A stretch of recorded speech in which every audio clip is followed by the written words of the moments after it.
Tea time, yeah, making a difference, one cup at a time. Tea time, so be sure to grab your tea, grab a seat, and tune in to Miss Liz. Tea time, making a difference, one cup at a time. Tea time, yeah. Tea time, time.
Well, welcome everybody to Tea Time. That's right. It is a Monday. And yes, Miss Liz is here with the last Tea Time of 2023. I can't believe that we're already at the end of this year.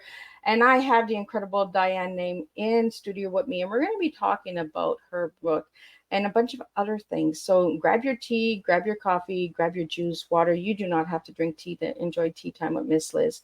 If you haven't subscribed to the YouTube channel, please do so now.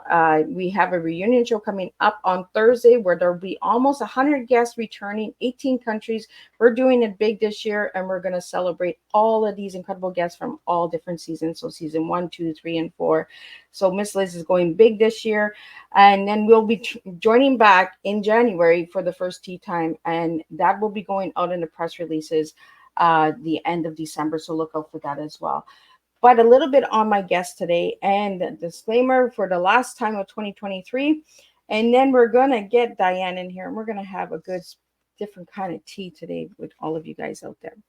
Disclaimer for Miss Liz's Tea Time Live Show. Miss Liz myself is going live using StreamYard. Before leaving a comment, please grant StreamYard permission to see your name at StreamYard.com. Please be advised that the content brought forward for any Tea Time show hosted by myself, Miss Liz, is always brought forward in good faith, however, may bring forward dialogues and opinions that are not representative of my platform. The facts and information are perceived to be accurate at the given time of airing. All Tea Time guests and audience participants are responsible for using their good judgment in taking any action that may relate to the discussion. The content brought forward may include discussions for some where they may be emotionally at risk. It is significant to know that this show is engaging in discussion forums only to offer and inspire awareness and connection and is not providing therapeutical advice. If you have any questions about the disclaimer or the panelist discussion, you may freely contact me, Miss Liz, through my email at bookingmissliz@gmail.com. Moving forward, should you choose to voluntarily participate in today's show in any aspect, I myself, Miss Liz, welcomes you. And should you feel that this show is not made for you at this time, I respect those wishes and will see you at a later show at a later date and time. And that will be next year. You'll be able to see all of those incredible new shows. So now a little bit on my guest. Before I get her in here, I'm just going to read a little bit of her bio, and then I'll get you to check out her full bio on Miss Liz's Facebook page. So Diane Namm is a talented author of over 65 published books, including children, YA, and adult nonfiction books. She is also an award-winning screenwriter, director, and producer for films, television, and a successful playwright, director, and producer for stage. Her newest book, Latkes and Lefse. I don't think I'm saying it right, so I'm going to get her to say because I don't want her grandkids are upset. Is a children's books about embracing different cultures within one family. A dedicated advocate of literacy, Namm is the founder and executive artistic director of West of Broadway, which we'll be talking about today, formerly a 501(c)(3) nonprofit organization and a grant recipient of the LA County Performing Arts Council. Namm and West of Broadway promotes literacy and social and civic responsibilities through stage, Past productions have included originals, adaptations by name, Mrs. Scrooge, the musical, Huck, Bunny Tales, episode, I think it's 4 or 5. I always get those letters mixed up.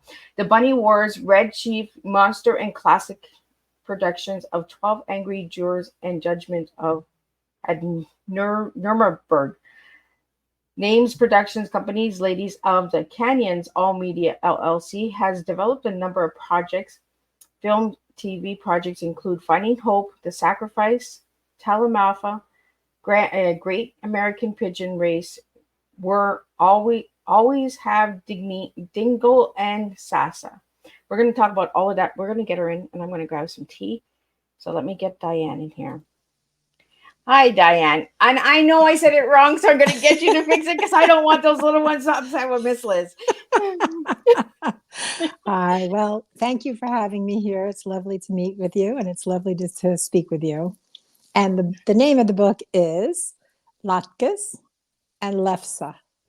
Latkes and Lefse. And we even practiced it in the back, and I was like, oh my goodness, I'm going to forget. It's okay. You are not alone. Lots of people say it lots of different ways.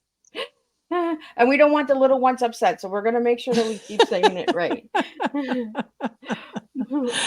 And Diane, it is a pleasure to have you here. And I am so glad that I'm wrapping up season 4 with you, because the book is about tradition and culture and that as well in the festive season. And that's what time it is, right? Definitely. So I think it's just perfect timing for you to come and sit and have tea with me. So I'm going to start off how I start off all of the tea times. Who was Diane as a little girl, and who's Diane now? You know, I'm not that much different. And I like that answer, because when people say that, I'm just like, nope, I like it when you say that. You know, I can drive now, and there are more wrinkles, but I think essentially I'm the same person. You know, I'm the person who spends most of reads, you know, way into the night, way past the times I should. I'm the person who loves writing more than I do all the other things that I have had the privilege of being able to do. And, you know, storytelling in a way that matters, I think, is something that I have always cared about. And I've just been able to manifest that in a variety of different ways, very luckily, and with no straight line to getting there. But that's who I was then, and that's who I am now, and that's probably who I'll be until the end. So Diane, what got you into writing? Well, the thing that I loved the most when I was growing up was the ability to read. I learned early because my mother was having a second child, and she really wanted me to be able to read by myself. So she taught me at a very young age. And so I was just voracious, and we had books everywhere in the house. So I just voraciously read everything and anything that came my way. And then it just seemed like writing was the natural extension of being that absorbed in reading. I mean, I took in as much as I possibly could from as many of the different writers that I was reading. And then it just became something that was a natural extension. It was the subject I loved most when I was at school. And when I graduated college, I decided that working for a publisher as an editor was the closest thing I could get to being a reader and a writer. And then children's book publishing was the thing that accepted me first. And so that's the direction I went. And we talked about this before we went live about children's books and the impact that they bring to the table, right? Yes, I think without question. And as we discussed before, I really think that successful children's books have to appeal on 2 levels. One, to the adult who will be reading it to the child multiple times, and the child who has to see him or herself in the story in order to feel part of what's happening and to be proud of themselves while they're participating in that story in their mind. I personally started out with the Nancy Drew books. I decided Oh my God, that's going like way back. Like memories. I was like, oh yeah, I used to read those. right, and the first versions, not the ones Yeah. that they've adapted since, but the first versions of Nancy Drew, those were the things I loved the most. I would spend all night reading them. And then my first job out of college was at Grosset and Dunlap, who happened to be the publishers of the Nancy Drew books. And Wow. so I got to actually be an assistant to the editor who was editing the Nancy Drew books. And I was just like, that just seemed very appropriate. That is really cool, right? That's like a dream come true. Like It was actually. I like what you said, Diane. You said that, you had to, when reading the children's books, the adults have to feel it and the children have to feel it so that they're in the story, right? It's almost like what you do with your screenwriting and all of that as well. You got to make the characters feel like they're in the story. And you do a lot of production and directing as well. So how do you get the actors and staff and all that engaged in your work? I was really fortunate that based on the scripts that they would read, the actors who kind of attached themselves to the projects were all of a quality that I could only hope for, given that I was very much a novice director at the time. And there's a give and take between director and actor, and I have to sort of leave the writer behind because the writing is the initial impetus for a character, but the evolution of that character is really between the actor and the director.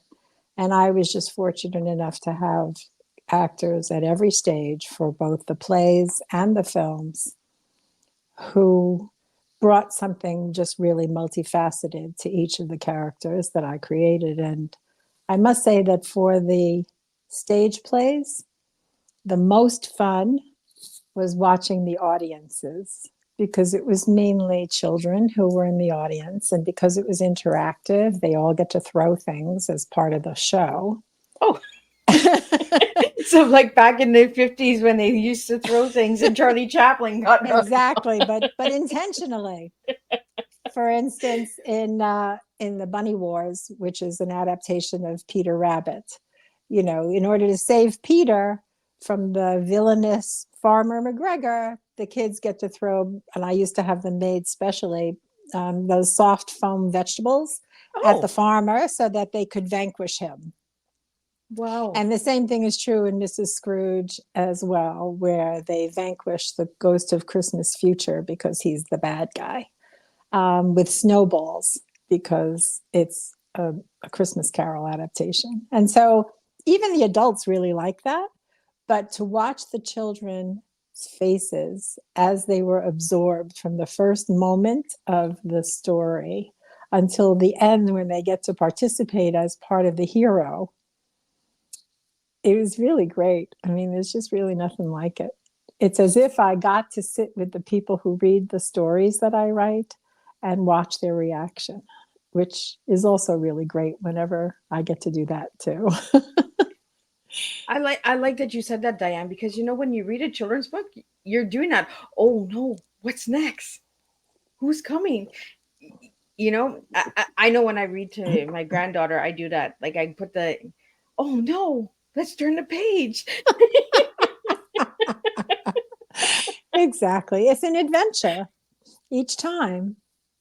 Yeah. And I think it really makes it more engaging too and entertaining when you get into the roles, right? And I like that you did that, like tossing vegetables and snowballs. And, it gets the children involved. So they're not just sitting and watching, they're actually involved. And I like that, the involvement. Yeah, no, it was great. So let's talk about this book. I want to say the Latkes, Latkes and Lefse. Lefse. So let's talk about the Latkes and Lefse, and how that got started and how you got the name. Well, as you may or may not know, latkes are a traditional Hanukkah food, They are fried potato pancakes, and they're fried in oil, which symbolizes the 8 days that the oil lasted in the Hanukkah story. Oh. Lefse is a Norwegian pastry that has evolved over the years since the Vikings. They served it first as kind of a flatbread, and then it became a potato crepe, and then it became kind of like a dessert type thing. It depends on how you want to serve it, because it has a variety of options. And the latkes, you serve them on Hanukkah with either sour cream or applesauce, or just by themselves, either way. And my daughter was accumulating recipes for a multicultural recipe book that her children's school was assembling.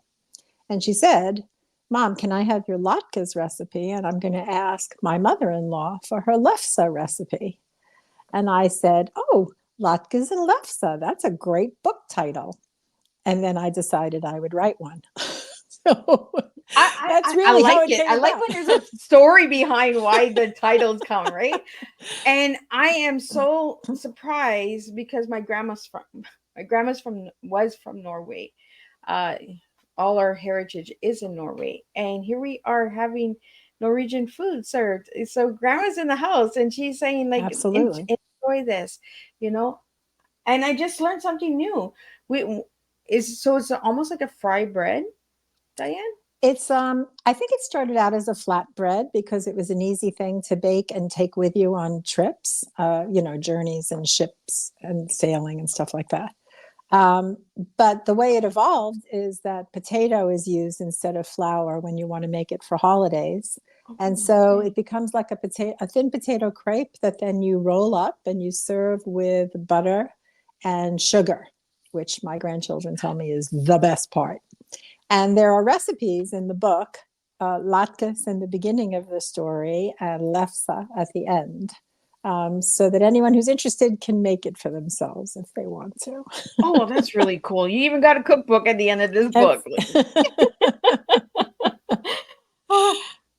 As you were saying that, sprinkling the sugar, I remember my grandma giving us that as a treat during the holidays. And I just never knew the name of it.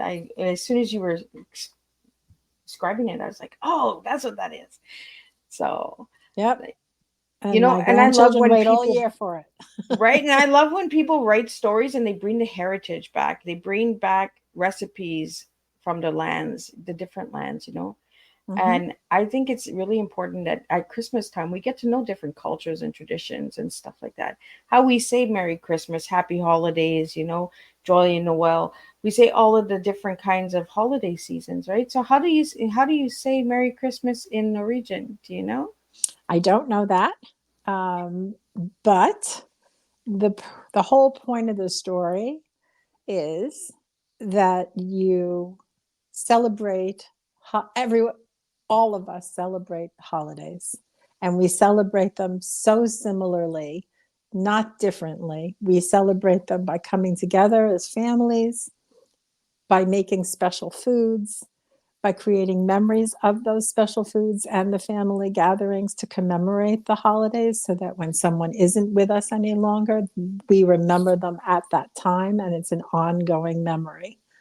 And I guess what I wanted to stress the most about the holidays is that we are all so similar and we have so much common ground, and that the specifics of which holiday it is and why we celebrate it are not the things that divide us, but that the fact that we celebrate and the ways that we celebrate are the things that we have in common. I love that. Bringing people together. That's just a cup of tea, right? That's just how we serve tea. Exactly. Diane, I'm going to get into your tea because that's where I feel my Oma is saying, oh, no, it's time to get her tea. So if I give you the letters TEA, what 3 words would you give me today? I think the first letter, T, would be time. The time spent with family, the time spent doing things for family. Giving of your own time is one of the most precious gifts you can give anyone in your family and anyone you love or anyone that you advocate for, because time is what's precious. So that's my T word. That's your T word. My E word is eventful. I think it's important that you create events with the people you love so that, again, they have a way of both responding to you, reacting with you, and remembering you. I think to say, and it doesn't have to be like a big production event. It just has to be an event that's memorable to the people involved. So I would say eventful is something that matters to me. And then the last, the A word is both advocacy and artistry. I think that for me, I've put them both together.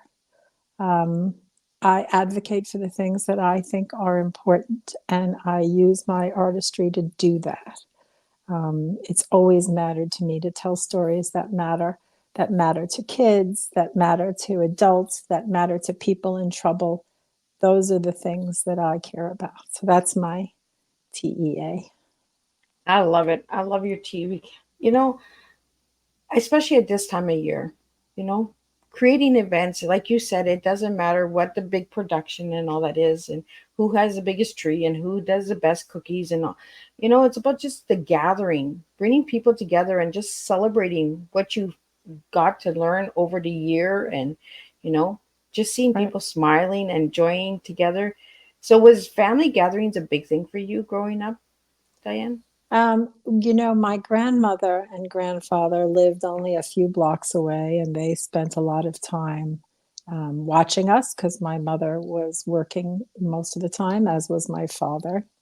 And my extended family of my father's was also a few blocks away. They all grew up around in the same circle.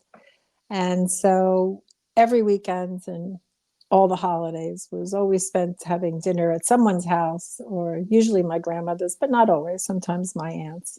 And every Sunday was spent playing ping pong with my cousins and my uncles, and they were very um, competitive people. So I learned to play ping pong really well.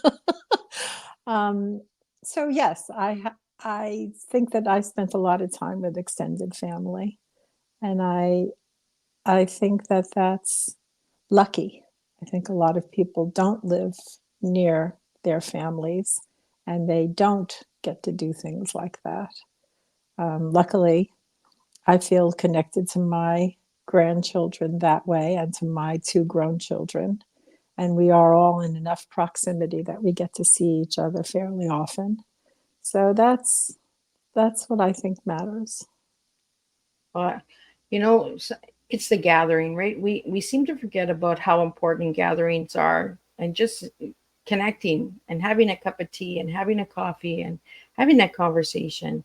You know, It's we need true. to bring that back. We need to bring these traditions and gatherings back together, where it's just having a good old conversation like we're having right now.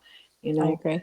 uh, Diane, you know, I've done some work and some research on you, like I do with all my guests, and I am really impressed with all of the work that you have done for women. You've brought a really good, strong voice for women. Do you want to share a little bit about all the incredible work that you're doing? I want to get onto the west of Broadway first, and then we're going to jump into the um, ladies of the Canyon. I want to talk about those two different production and layout services that you provide. So West of Broadway was actually created. It was an outgrowth of um, juvenile writing mentorship program that I worked with. Um, I volunteered as a writing instructor at a couple of juvenile detention facilities and teen drug rehab centers at Phoenix House and at Camp David Gonzalez. And so both of those experiences um, led me to realize that while I was teaching writing and that the kids really enjoyed our sessions, a lot of the references that I made to children's literature of things that I just took for granted as things to have read, um, they didn't, they hadn't read it, and they didn't know anything about them, like like the Beatrix Pott's Beatrix Potter story of Peter Rabbit, and like Mark Twain stories, and even the Christmas Carol. It was just stuff that it didn't register for them. So I decided that the best way to change that in the greater Los Angeles area would be to create a theater company west of Broadway, because we are so very west of Broadway, and to adapt the stories to an interactive, modern version, so that, and the programs would always provide the original story, but that this way it would engage young children in the greater Los Angeles area. And most of my performances were performed pro bono, and for large groups of students in different centers around Los Angeles. Just for them to become familiar with those stories, because I loved those stories, and my kids loved those stories when we were growing up, and when they were growing up, and I just wanted to share that. And so that was rather successful, I thought, for the time that I was doing that. I haven't done that in a few years because there was the pandemic and things got things got more challenging. But I'm thinking of reprising Mrs. Scrooge, the musical, at some point, and so we'll see how that goes. But that was where that came from, is that I wanted to share the things that had mattered to me when I was reading as a kid with kids who were not getting to hear those stories and not getting to know about those stories or those authors, because I would find, and I would get letters from instructors and educators to tell me that not only did they go back and read the original in their classrooms, but then the kids took out books that had to do with those other, had to do with the authors that they'd written. So there was a way of expanding their interest in those authors and the classics that hadn't existed before, because I always make the author one of the characters in the story, and they felt they'd met the author, and so they wanted to read more by the author in order to sort of expand their literary, exposure. So it was great. Well, I think that's really it opens the doors of understanding literacy, because not everybody learns to read and write because they don't have the funding to go to school. They don't have the proper engagement in classes. They're usually in the back of the classroom, so they're not, asking those questions, or maybe they aren't seen. I think what you're doing is really incredible, and I love that it's pro bono, because not everything needs to have a ticket's price to it to make a difference. We really need to start opening up where we can give our talents and our trades to others at no cost, and open that door of opportunity for them to engage themselves more. Like you said, Diane, they started reading other books, and it opened up the mind. And as And I said, they thought they met the author. So I thought that was a real tribute to the actors who played the authors. And I did receive, grants from the LA Council of Performing Arts. So I was able to cover the costs of the performances and the productions with a bunch of the money that came from that. Well, and I think that's really important that you say that, Diane, because there are grants and fundings out there for profits like this, nonprofits. It's to get the message out there, and I really like that you use storytelling to get it out there, and especially with children. Like I have this vision of throwing foam veggies at the stage, and I'm like, I would like to be there. Like I could use some of that right now. Well, should we redo Mrs. Scrooge? I'll let you know when the performances are, and you can throw snowballs at the ghost of Christmas future. Well, that's my goal too, right? Is to meet all of my guests. Like I'd like to travel and see where you guys all are and see you in person, have Sure. that gathering and have that connection together. Because a screen is nice, but connection in person is also nice. I agree with that.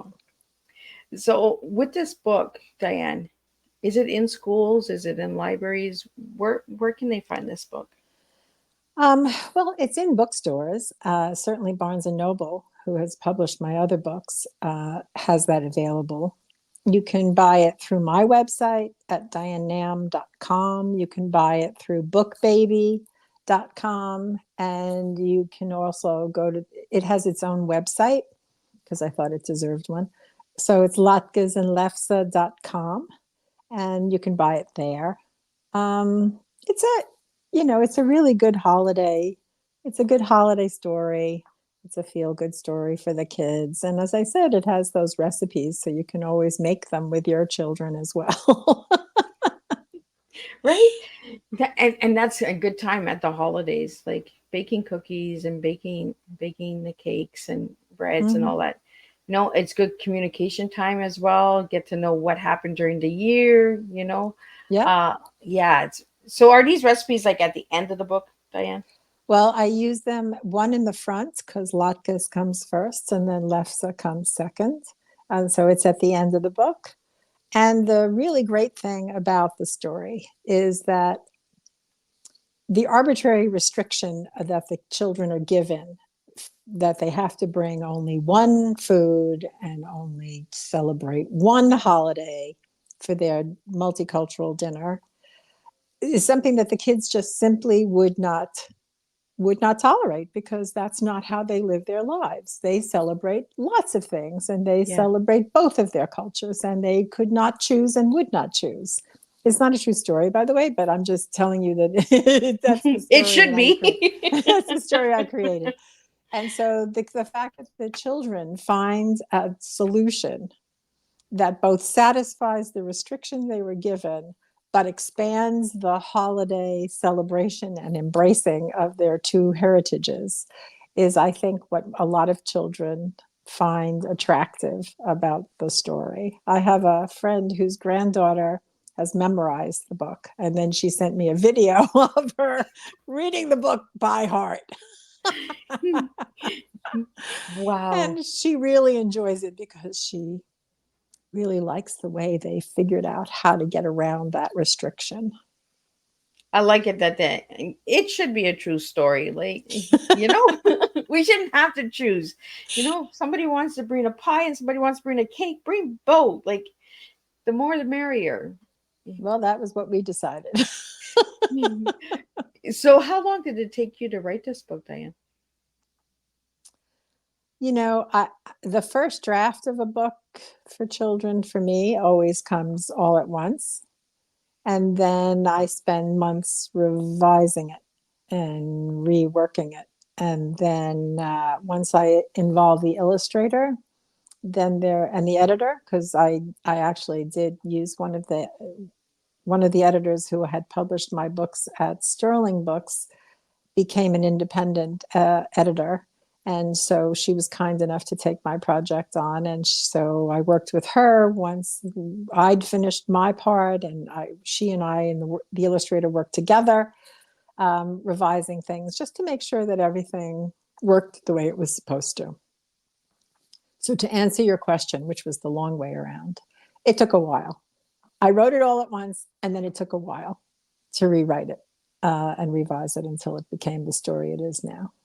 I think it's important for the listeners to know that a book, you can put a book together in 30 minutes, but do you really want it in 30 minutes, or do you want to take the time and give you something really good and productive, right? It's like a screenplay and a film. You don't want to do it in 10 minutes. You want to take the time to really go through it and process it. So do you see any future things happening with this book, like maybe a little children's Christmas play, or?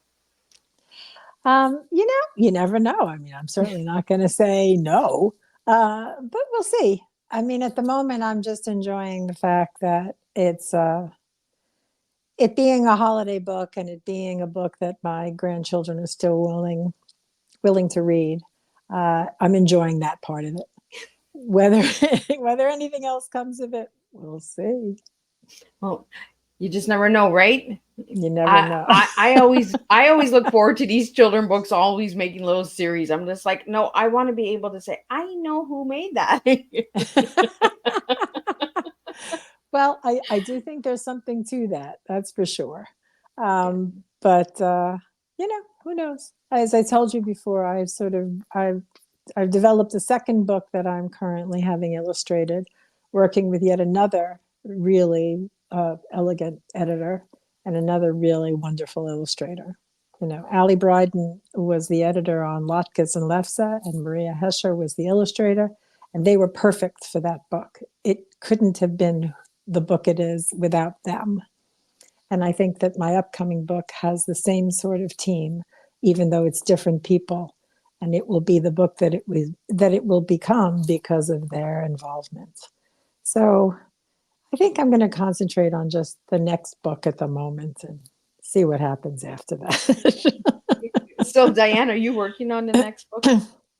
Yes. Well, I wrote it, and then Simone Kaplan she's also a professional editor, agreed to be the editor.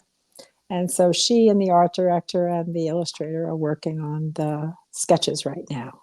So it should be out in the next few months or so. Oh, well, we'll have to pay attention for that. And you'll have to let me know when it comes out so I can put that as an update for all the viewers and listeners out there. I will, for sure. I like to keep my listeners engaged, and I say, oh, guess what? There's an update. There's a new program. There's a new book. There's a new service. Check it out. Like, do your Christmas shopping, Christmas time, grab a book, and put it with some pajamas. That's a good idea. We have one guest that was on Teatime a couple months ago, Zane Carson, and she got her children's books put into pajamas. So you just never know where it goes, right? So that's a good idea. Maybe I should, for next year, do Latkes and Lefse pajamas. Right? I think that would be really cool. Like reading the books and pajamas. I thought that was awesome.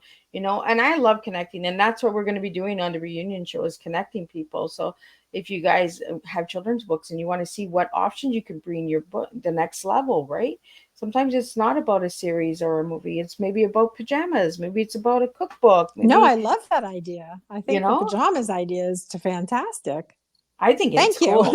And I think the characters on the book would make awesome little characters on pajamas, right? Like even just on the front, like, yeah. And then you could put like all these little cakes and cookies and, like. Yeah, no, it's a good idea. Storytelling on pajamas, Miss Liz. With Miss Liz. You just never know where Miss Liz is going to go next. I'm going to get all my children's authors to collaborate, and we're going to make a pajama series. Like, I think it would be really cool. I do too. Yeah. Diane, I want to get into the Ladies of the Canyon, because I like the name of it, because the canyons are like really deep in empowerment. So how did you get the name of that? Like, how did you come up with that? So it's actually Lady of the Canyon. And I live on a canyon. And so I also love the Joni Mitchell song, which you're saying the title of, Ladies of the Canyon. And so I just changed it to make sure that it's Lady of the Canyon. And I just felt that it was indicative of the type of work that I wanted to do as a filmmaker. So that's the production company name that I came up with. And since a lot of the Lady of the Canyon stuff is about stories that matter, either events that have transpired that I was familiar with based on my work at the Phoenix House Rehab Center, and based on events that have happened in the real world to people that I became acquainted with and then followed their stories. I just thought Lady of the Canyon was the right imprimatur for that particular advocacy element of storytelling. I think it's just empowering. The word canyon, we look at words and we're like, oh, we see this image. But when we open up the mind, we can actually see what it actually offers us, right? And it's like a story. What does it offer us? What does it give us? Where does it take us? How does it make us feel? It's all those questions: what, where, when, how, so when you're writing your books and that, Diane, do you get that feeling like, where am I going with this? How am I doing this? Like, oh, sure. I mean, I write different things differently, if that makes sense. As I said, the children's stuff kind of comes all at once to me, and then it's a function of revising. the more adult-oriented things, like the films, that takes time because I'll have a plan and an outline and as they say, a roadmap to what the story should be.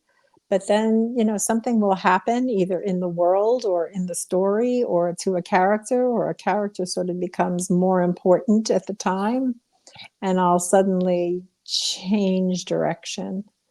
And then it will be a function of, getting to the end of that first draft and then going back and making sure that all the pieces work with each other. So I write differently for different formats and different subjects also. So Diane, I want to talk about this Create Now. Is that like a platform, or is that like a community? What is Create Now? Create Now is an organization, a mentoring at-risk youth organization created by a really spectacular person named Jill Gurr. And she's just the hardworkingest person. And she has gathered together the possibilities for kids who are at risk and kids who are in detention facilities and in rehab centers. And what she's done is just provide them with remarkable opportunities. My writing workshop was just one of the gazillions of opportunities she provides these kids with. She connects them with people in different industries and gets them to go to certain types of sporting events and movie events and things where they would ordinarily never get to do, and just sort of broadens their horizons in a way that makes them recognize that they can see themselves doing things that they would ordinarily not think were for them. And she's just, as I said, the most hardworking person in this respect. She doesn't stop for a second. And any connection she can make and any groups whose lives she can either create an adventure or an event or an education for, she does. And so I was very privileged to be part of that for a while. And she's just a really amazing person.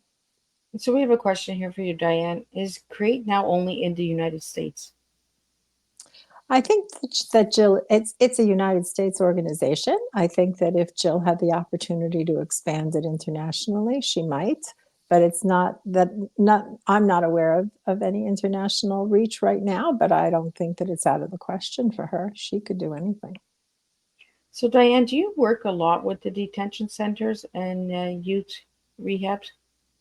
I haven't in a long time, but I did initially. That was, as I said, the reason why I created West of Broadway. And then as a fundraiser for Create Now and for the kids involved in the program, I did a play performance called LA Streets Scenes, which was based on a lot of the workshopping that we had done of their scenes. Because when I was a mentor there, what I did was ask the kids to write something for me in the course of the time that I was there. And then I adapted it for them into a play, or actually into a full scene, and then basically created a composite of all of their scenes that made sense in a narrative. And then we used that as a way of raising funds for them by doing 2 or 3 performances a year. And then when I had new scenes to add, we added those in or created a new narrative. And we did that for about 3 years in a row. I haven't been back, but that was what projected me into theater. Other than the fact that I love theater myself, it was just a way of creating an even greater involvement for the kids, not only in storytelling, but in seeing their words performed in front of them, which is a very powerful experience. I think most of them had never had that experience, and I think that gave them a tremendous amount of motivation to continue to keep writing. In fact, one of the boys who had the most heart-wrenching story I think I've ever heard, went on to become awarded the 2009 Youth writing award by Barbara Bush when he had taken his story and fleshed it out and made it an even more significant prose narrative. And he was with the White House. Wow. And he was at the White House and he met the president and he met the first lady. And, it just, I think what it did was show that you can sort of take a spark of something and it can really take you farther than you'd ever thought you could go. And I think that was his experience. Well, I think storytelling opens up doors that, sometimes even amazes us. By sharing our story, we're actually healing and opening doors for others. And that was, I think, what happened with them, is that I think they all told the stories that mattered to them. And somehow, not in every case, but somehow in many of the cases, I think it helped them move forward. At least I like to think it did. So have you done any theater work for yourself? Like, have you ever done any acting or? No, I don't act. I mean, the only movie that I allowed myself to be in was We'll Always Have Dingle. And I have and only because the director needed like an extra people in the film for one or two scenes, and only because we needed a voiceover for something that we had not had the audio for. But generally, I'm a behind the camera person. I'm behind the camera.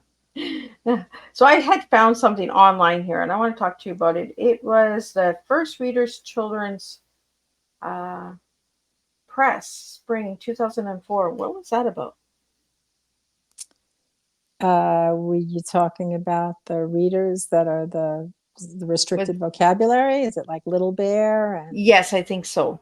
Okay, so Little Bear and Monster, and that was a series that at the time I was working as a book producer with a friend of mine, and I was both the editor and I wrote some of them myself, and so the concept was a restricted vocabulary with repetition and pictures that correlated or corresponded to the vocabulary. So that essentially in a 16 vocabulary word story, like Little Bear, a child after reading it once or twice would both recognize the words, remember the story, and have the feeling and sense of pride of reading it in a shortcutted sort of way.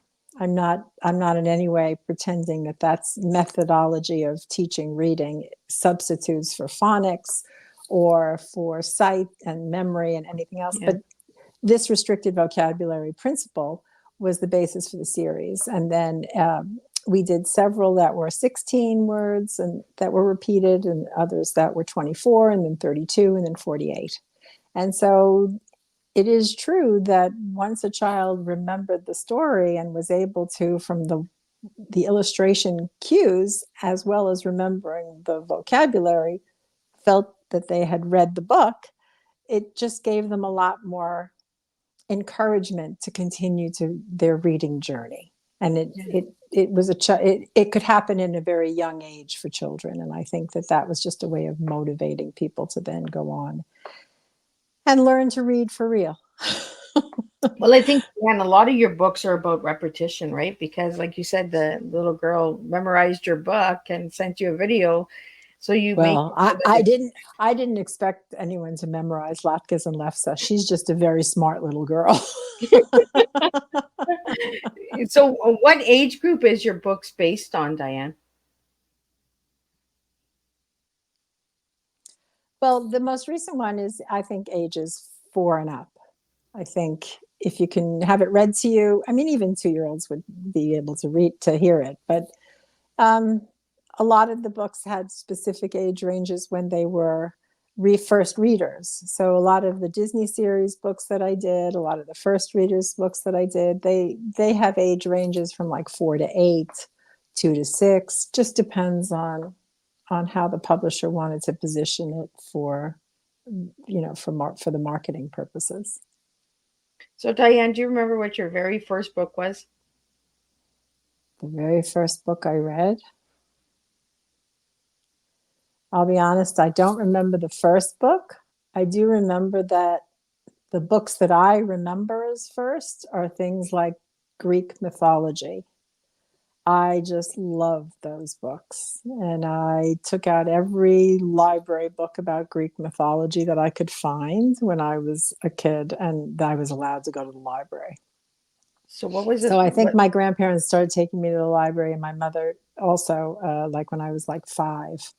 And Oh, I just took as many of the Greek myths. I just loved all the Greek myths. So when Sterling Books asked me to write an adaptation of their classic series for Greek myths and Roman myths, I was like, sign me up. I'd love to do that. But those are the things, that and Nancy Drew. I mean, those were the first that ones. brings back like good memories. I used to read the books, and my grandma and grandpa used to always tell me, turn lights off, and I'd be like, just one more chapter, please, Right, just one right. more page. And then my grandma Exactly. would always say, okay, one more Right. page, but then it's lights out. And Right. No, well, there's an image of in Latkes and Lefse of one of the main characters, Josh, with a flashlight under his covers, reading a story, and I think that's pretty much sums up my childhood. Is that I spent a lot of time under the covers with a flashlight reading a story. right at nighttime, supposed to be sleeping, but the Right. book is so good. Right. So, where would you like to see this book in the next 5 years, Diane? Everybody's house. There we go. That's what I would like. I'd like everybody to have one, because I think that not only would they then be producing latkes and lefse for themselves, but I think it would give everybody the understanding that, as I said in the beginning, what brings it there, we just have more in common than we have things that make us different. Yeah. And that's what the holidays should demonstrate. And I love this comment that Steven left. Many flashlight batteries were used for under the blanket readings. I think we That need to bring is the true. flashlights back, right? Like start reading books under the blanket. Well, to be honest, I still have one. I always have one nearby. I like to do that with my little granddaughter. Like just cover up, go in the tent, make the little forts, and on the tables, your chairs and table, and make a nice tent, and just. It's true. So, Diane, what is going to be your favorite time of this season with your family this year? Well, we are supposed to go see Dog Man the musical Oh, next week. And I'm very excited about that because the kids love the Dog Man books. And I haven't seen the musical, so I don't know. I'm going to be as surprised as they are about whatever happens on stage. And to me, I mean, as I said, I have always loved the theater. I think I went to the theater when I was 12 and thought, wow, this is the most awesome form of entertainment on the planet. And previously, I just thought reading was. yeah. And it just gives me such pleasure for them to see a show where they will have a response. That's what I love, is to take them to places and things and watch their reactions. So, Diane, what was your first musical you seen? I think the first musical I saw was 1776 in Radio City Music Hall. Oh, wow. Which I'm sure dates me, but that's we're not giving day to ages. Right, but that was it. My grandfather took me for my birthday, and I don't remember how old I was, but I remember thinking, wow, that is really awesome. We have another comment here for you, Diane. Make a musical out of your books. Well, I did Mrs. Scrooge the musical, and as I said, I might be bringing it back. Just depends on whether I have the time, ability, and there's an interest to do it. But thank you. I would love to do that. And I'll let you know if Mrs. Scrooge makes it, makes a comeback. And he says, one of my favorites is Mr. Adams. Really? Well, that's great. So Diane, I want to get, and we're going to wrap it up. And this is the last show of 2023. I can't believe that we're already here. We got less than 5 minutes left of 2023 with Tea Time. If you haven't subscribed to the channel, do that. Diane, if anybody would like to reach you, how can they contact you? Through the ladyofthecanyon.com. You can reach me at dnamm@ladyofthecanyon.com. I'm on LinkedIn. I'm on Facebook. That's pretty much it. So I'm not a big social media person, but I do have a Facebook page and I do have a LinkedIn page. So Diane, I want to wrap it up this year for 2023. What's your favorite color? You gave me purple. So why purple? I don't know. I just think purple is the best color. It's just, there's something so, it has a smell, it has a taste. It's just a great color. And I think it's also my granddaughter's favorite color. So I like to have the same color as favorite as hers. Well, thank you, Stephen, for tuning in. Merry Christmas to you and your family as well. And you gave me the one word to describe yourself, Diane, as persistent. Correct. Why that word? Well, growing up, my grandmother would frequently say to my father, he was very stubborn. And his response was always, I'm not stubborn, I'm persistent. And then she would tell me that I was just like my father. So I decided that rather than think of myself as stubborn, I am persistent as well. And the truth is that when I set my mind to do something, generally, I'm able to accomplish it. And for that persistence, I'm very grateful. I love it. We need to have certain words to describe ourselves. And I get a lot of people during this year that say, Miss Liz, why that question? That's a hard one. I can't give you one word. And they're like, okay, kind, caring. I'm like, no, dig deeper. I want a deep tea from you guys. And I think, Diane, you serve a really strong deep tea. And I'm really honored to have you on this platform and have you share your story out there. So for anybody that would like a Christmas gift, go ahead and grab a copy of this book. Let's get it into all the homes because that's what she wants to see in 5 years. Let's make it this year, right? We have a couple more days before the new year starts. Let's make miracles happen. Well, thank you. That movie, what was it? The Miracles of Christmas? No, Miracle on 34th Street. Yes, that is one of my favorites. Mine too. Yeah, I love it. I just love Christmas gatherings and bringing people together in that. So, Diane, any final words that you have for the listeners today?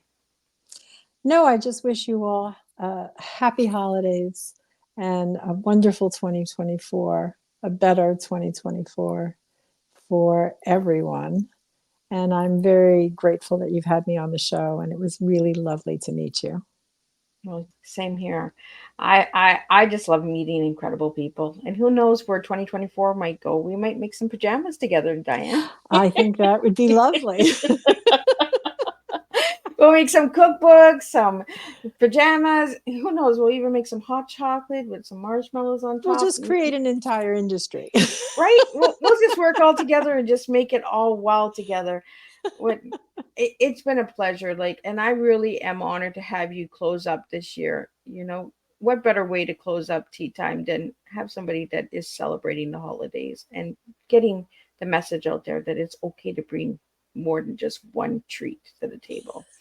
Miss Liz loves treats, and I love different kinds of teas and all of that good stuff. And and sometimes a nice, good, warm tolly also during the holiday seasons. You just never know what it'll bring you. So again, Diane, I want to thank you for joining me. I want to thank all my listeners and viewers out there. It has been a blast. We have done 161 shows this year. Oh my gosh. And That's it awesome. has been incredible. I have gotten to meet so many different people, and Diane, you are one of them. So let's stay connected. Let's keep sharing and let's keep spilling tea together, and let's make a difference in 2024. Sounds like a plan. And I will see everybody. Reunion show. Check out Miss Liz's YouTube channel. It is a free event. Donations can be given to Miss Liz through my website at www.misslizsteatimes.com. That is my gift to all of my guests this year. We are bringing back over 85 guests, 18 countries. Let's do it big. Let's gather and let's make a difference for everybody out there. And again, let's wrap up 2023 with a big bang and keep sharing your teas and let's make a difference. And use Thank words. you. Use the words to spill your tea out there. So thank you so much. Diane, don't leave. We're just going to wrap it up over here. Okay.